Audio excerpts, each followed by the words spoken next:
என்பதேது அப்புறத்தில் அப்புறம் ஈனதேது ராம ராம ராமவென்ற நாமமே. ஓம் நமச்சிவாய ஓம் ஓம் நமச்சிவாய ஓம் நமச்சிவாய ஓம் ஓம் நமச்சிவாய ஓம் நமச்சிவாய ஓம் ஓம் நமச்சிவாய ஓம் நமச்சிவாய ஓம் ஓம் நமச்சிவாய.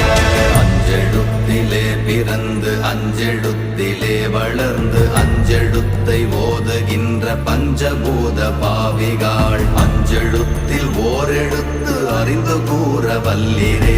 அஞ்சல் அஞ்சல் என்று நாத நம்பலத்தில் ஆடுவே. ஓம் நமச்சிவாய ஓம் ஓம் நமச்சிவாய ஓம் நமச்சிவாய ஓம் ஓம் நமச்சிவாய